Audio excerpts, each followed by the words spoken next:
ইজতেমা ময়দানে রয়েছেন সহকর্মী জাহাঙ্গীর আলম, তার কাছে জানবো এই মুহূর্তের খবর। জাহাঙ্গীর, আখেরি মোনাজাতের পর ইজতেমা ময়দানের এখনকার পরিস্থিতি কি এবং মুসল্লিরা কিভাবে পৌঁছাচ্ছেন সেখানে? জি, নসীন, আপনি নিশ্চয় জানেন যে কিছুক্ষণ আগে আখেরি মোনাজাতের মাধ্যমে সূরা নুজামির ইজতিমার প্রথম ধাপের আনুষ্ঠানিকতা শেষ হয়েছে এবং শেষ হওয়ার পরেই কিন্তু মুসল্লিরা নিজ নিজ উদ্যোগে আসলে তাদের নিজ নিজ এলাকায় চলে যাওয়ার জন্য চেষ্টা করছে।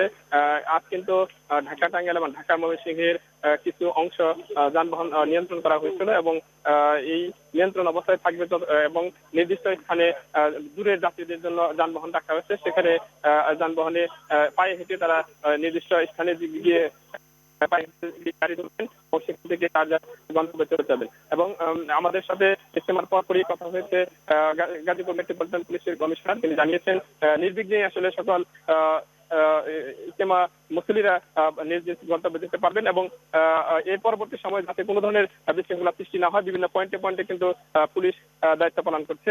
আমরা এই ইজতেমার শেষে আগামীকাল থেকে কিন্তু এই পর্বের আরেকটি ধাপ অনুষ্ঠিত হবে এবং সেই ধাপে 22টি জেলার মুসল্লিরা অংশগ্রহণ করবে। আমরা একটু জানতে চাই যে এই এখানে মিডিয়া সমন্বয়ক রয়েছেন, সূরা নিজামীর মিডিয়া সমন্বয়ক।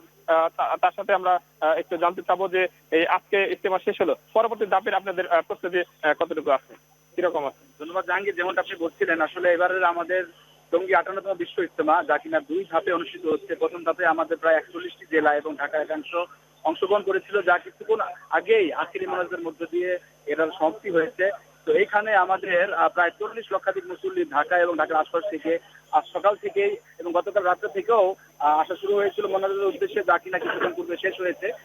আগামীকাল অর্থাৎ সোমবার বাদ মাগরিব আমাদের ইজতেমার দ্বিতীয় ধাপের আনুষ্ঠানিকতা ইনশাআল্লাহ শুরু হবে। ওই ধাপে আমাদের প্রায় 22টি জেলা সহ ঢাকার বাকি একাংশ অংশগ্রহণ করবে এবং আমাদের পক্ষ থেকে ইতিমধ্যে ওনাদের যেখানে অবস্থান করবে অর্থাৎ ম্যাপ আমরা দিয়ে দিয়েছি এবং বিভিন্ন যে নাম্বারগুলা অর্থাৎ যে নাম্বারগুলা থাকে ময়দানের ভিতরে, যে নাম্বার নিয়ে ওনারা অবস্থান করেন, দুটাও ইতিমধ্যে স্থাপন করা হচ্ছে। আশা করছি ইনশাআল্লাহ যারা এই পর্বে অংশগ্রহণ করেছিলেন অর্থাৎ জানুয়ারি 1 এবং ফেব্রুয়ারি 1-2, জানুয়ারি 31 ফেব্রুয়ারি 1-2, তো ইনারা ইনশাআল্লাহ এই কিছুক্ষণের ভিতরেই মাঠ ছেড়ে চলে যাবেন এবং এখান থেকে যিনারা আল্লাহ পাকের রাস্তায় বের হবেন, ইনারাও ওনাদের পুরুষে অর্থাৎ যে জেলার মধ্যে রোগ হবে পূর্বেই অর্থাৎ আনুমানিক ধারণা করছি আজকে বিকাল থেকে আগামীকালকে ইজতেমার জন্য ময়দান আসা শুরু করবেন।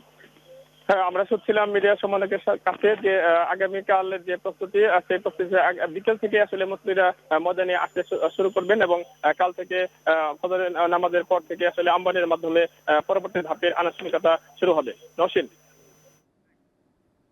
টঙ্গীর বিশ্ব ইজতেমা ময়দান থেকে জানাচ্ছিলেন সহকর্মী জাহাঙ্গীর আলম।